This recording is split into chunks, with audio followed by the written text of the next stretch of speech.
There is a stage of life that very few people truly prepare us for. In the morning, you remind your child to bring all their books.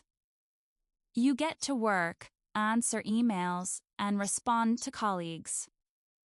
Then, in the middle of a meeting, your phone vibrates. Your mother asks, "Can you take me to my appointment this afternoon?"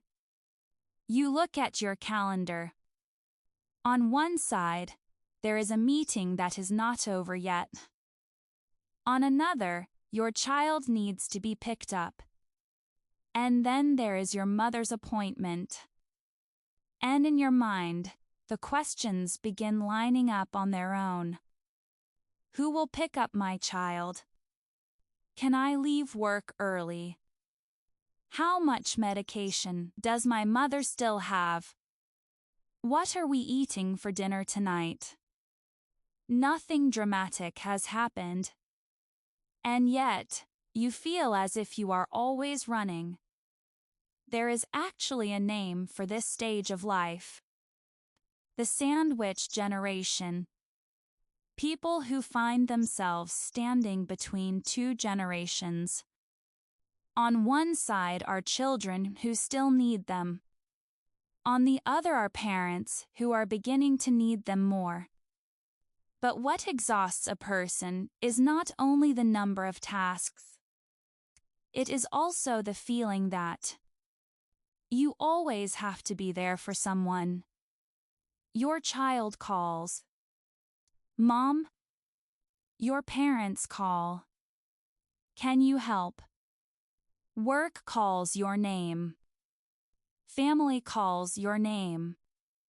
And yet, very rarely does anyone ask, "What about you?" And sometimes, after a while, you stop asking yourself that too. At first, many of us tell ourselves, "I just need to get through this season." But caring for aging parents is not like a project with a clear end date. And children do not stop needing you simply because your parents are becoming more dependent. So the responsibilities begin to stack on top of one another. You may be sitting with your child, helping with homework, while your mind is thinking about your father's test results. You may be at the hospital with your mother while worrying that you are missing something important in your child's day. You may be working, yet still trying to remember medication times, medical appointments, school fees, bills, birthdays, and dinner. Your body is in one place, but your mind is in 3 or 4 places at once. And from that, a very difficult feeling begins to grow. Guilt in every direction. When you are with your child, you feel guilty toward your parents. When you are caring for your parents, you feel guilty toward your child. If you step back from work, you worry about your career.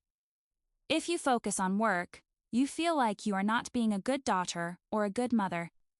It is not because you do not love people enough. It is because one human being is being asked to meet too many roles at the same time. There is something else that happens very easily in this stage of life. The person who is good at managing things often gets handed even more. Because they can handle it. You can schedule the appointment. You know which medications your mother takes. You remember the doctor's phone number. You know what paperwork your child's school needs. You know what the house is running out of. And because you keep managing everything, people slowly get used to the idea that she'll take care of it. This is the paradox. Sometimes, being highly capable is exactly what makes you overload harder for others to see. Until one day, something very small makes you cry.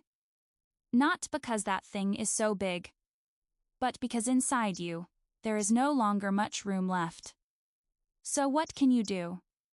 The answer is not as simple as saying, "You just need more self-care." Someone who already has no time does not need one more task called self-care. The first thing we need to do is this: make invisible work visible. Not just saying, "I'm exhausted," but actually writing it down. Who keeps track of your father's appointments? Who calls the pharmacy? Who takes your mother to the hospital? Who handles things for your child? Who remembers the bills that need to be paid? Who is the first person everyone calls when something happens? When the responsibility lives only inside one person's head, it is very hard for others to truly see how much is being carried. The second step is this: learn to separate love from doing everything alone. You can be a loving and responsible daughter and still ask your siblings to share the schedule of taking your parents to appointments. You can be a good mother and still allow your child to do what they are old enough to do. You can care deeply about your family and still say, "I cannot keep carrying this alone." That is not abandoning the people you love. That is what makes care sustainable. And then there is a harder question. Are you holding on to certain responsibilities because no one else truly can do them, or because you have become so used to being the one who does? Those are two very different things. Some responsibilities really are yours, but some things remain yours simply because, for so long, you have done them before anyone else had to. And if we do not learn to separate those two, we may spend years living in the belief that, without me, everything will fall apart. Perhaps in our 30s, 40s, or 50s, adulthood is not only about learning how to take on more responsibility. Sometimes adulthood is also about learning how to ask, which responsibilities are truly mine? Which ones need to be shared? And what might others already be able to do if I stop doing it for them? You do not need to love your family less. But you also do not need to prove your love by exhausting yourself for everyone.